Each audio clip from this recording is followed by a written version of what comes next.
as someone who has been playing both Genshin Impact and Honkai Star Rail, I couldn't help but notice similarities in the storylines of both games.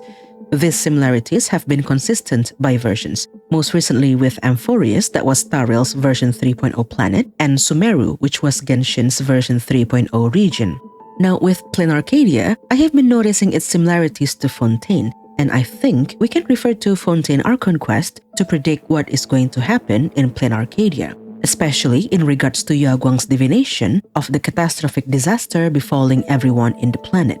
Yaguang's interpretation points to a potential clash between Danheng and Blade. However, after our accidental visit to the land of sneering gods, I believe this divination points towards a clash between Silverwolf and the unknown monster slumbering deep in Planarcadia. With the release of her animated short, I am more convinced that this is the case. The other thing that I'm more convinced of after watching her animated short is pulling for Silverwolf level 999. If you're thinking the same thing, Buff might help you there.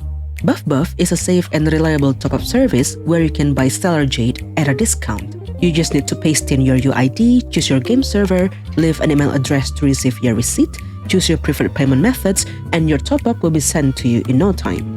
Right now, in celebration of Honkai Star Rail's 3rd anniversary, Buff is giving out extra discount. Check out the link in the description and use code RAIN30 at checkout to enjoy 15% off your next purchase. This offer is available for a limited time, so grab it now while you still can and get your copy of Silverwolf. Thank you Buff for sponsoring this video. Now let's interpret Yaguang's divination. When I say there are similarities between the two games, I mean thematically. These games are developed by the same company, so it is a given that oftentimes a concept from one game is reused in another. The retelling of the Flame Chaser's story from Honkai Impact through the Chrysos heirs of Amphoreus is one example of it. Sometimes the retelling is done through a character's arc. The story of the Raidens, for example, is nothing if not that of sacrifices for something or someone that they cherish. Raiden Mei subjected herself to self-destruction to save the soul of her beloved. Raiden B. Mei became the very definition of nihility trying to save a world. Raiden A killed her own friend to free that friend from an eternal suffering. On a larger scale, the similarities are in the plot. Since I'm not that well versed in Honkai Impact, I can only talk about Genshin and Star Rail, but if you notice something similar in Honkai Impact from what I'm about to tell you, feel free to share in the comment. Now, since I've mentioned Raiden A, let's look at Inazuma, the region she governs over that was released in version 2.0 of Genshin, and see how Penacony is similar to it. The main conflict of Inazuma was that A wanted to keep her people in stagnation. She had seen how another nation advanced forward and got punished for it by the heavens, while at the same time experienced the pain of losing loved ones. So she thought the best thing she could do to protect her people was to keep them in a standstill. That way, they would never have to experience pain and suffering ever again. Her decree forbade anyone from entering or leaving Inazuma while she herself meditated for all eternity in isolation.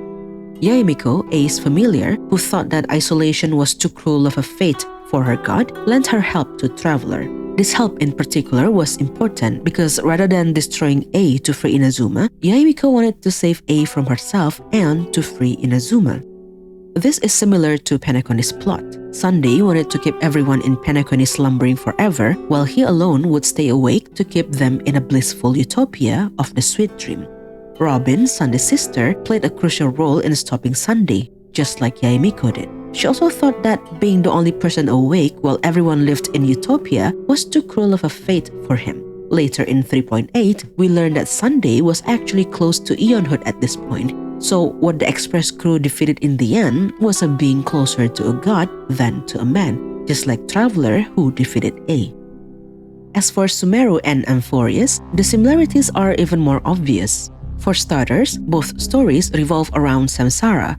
In Sumeru, everyone was stuck reliving the same day over and over again because it was a ploy to gather knowledge needed to power up a mechanical god. In Amphoreus, before the 33 million eternal recurrence, the simulation also went through many cycles of extrapolation to train a mechanical emanator. Sumeru's mechanical god Scaramouche chose this path for himself after being manipulated into thinking that A, the god that created him, had abandoned him, making him hate the gods and seek to destroy them. Amphorius' mechanical emanator, Iron Tomb, was also abandoned by a god. It was also fed hatred so that it would seek the destruction of that god. Both were manipulated by men who have segments of themselves. Sumerus was Dottore, whose real name is Zandig. Amphorius was Zendar I Kuwabara. Interestingly, if you get creative with shortening Zendar's name, you can also spell Zandig out of it. There's also the exploration of memories as a concept. In Sumeru, it was with Irminsul, a tree that records all memories of the world. In Amphorius, it's in Nusporist, a theory proposed by Anaxagoras about humanity being the seeds of memories that would sprout and grow into great trees. Now, with Planarcadia, we are introduced to the concept of wish power, the manifestation of people's belief in elation that is used to bring fictional beings into the real world. These fictional beings are imaginae, and they feed on wish power to continue on living. With the changes in regulation made by the IPC, imaginaes are now required to work, to contribute to the society, they say. The IPC have also industrialized the creation of imaginae, specifically the Mechatron. They mass-produce them and make this imaginae work for them. To ensure that they could keep this imaginae working, never running out of wish power to feed on, the APC keep pumping out stories featuring the Mechatron, which in turn help them stay relevant, thus infinite wish power glitch, thus infinite free labor. Suffice to say, the belief system of Planarcadia has been commoditized. The same was true in Fontaine, Genshin's 4.0 region. As the nation of justice, trials were made into public consumption here. While they had a judge who presided over every trial, the final judgment was not delivered by him, but rather by this large mechanical scale called the oratrice. The oratrice also converted people's belief in justice into indemnitium. The more trial performed, the more indemnitium gathered. Indemnitium, much like wish power, was a source of energy. It powered up the nation. Now, what's interesting here, after Trailblazer defeated Sparksea, which resulted in wish power flowing onto them, we could see wish power flowing onto the abundance tree at the Phantasmon courtyard. Indemnitium flew and was stored in the oratrice. Later in the story, Fusselors, the Hydro Archon of Fontaine, revealed that only a small fraction of indemnitium was ever used to power up the nation. Most of it was stored away in the oratrice to eventually be used to destroy her own divine authority and to execute herself. In short, Fontainians' belief in justice, in the quote-unquote path their god represented, could be used to kill the god. I wonder if that is also the case with wish power, especially wish power gathered during the Phantasmon Games. After all, the Phantasmon Games have been held every 30 years or so throughout the centuries. Perhaps enough wish power has been collected and AHA is about to do something with it, and that is why they want to make the next winner of the games the new Eon of Elation, which is another similarity between the two stories. In Fontaine, Fusselors wanted to destroy her divine throne as well as herself so that the authority of Hydro could be returned to the rightful ruler of that element, the Hydro Dragon Sovereign. She did this because that authority was not hers to begin with and was only given to her because the heavens stole it from the Dragon Sovereigns. As the god of justice, she believed returning that power was the just thing to do. While we still don't know why AHA wants to give up their authority, I wonder if that is even possible. And if it is, maybe it will have something to do with all the wish power gathered during the Phantasmon Games, just like Indemnitium did. Then again, does AHA really need a sound reason to do anything? Why is AHA giving away their authority? Because it would be so funny. On a more serious note, considering why Fusselors did what she did, perhaps AHA also wants to save Planarcadia from its world-ending prophecy. There was a prophecy circulating in Fontaine about how the people of Fontaine would dissolve into water, leaving the Hydro Archon alone weeping on her throne.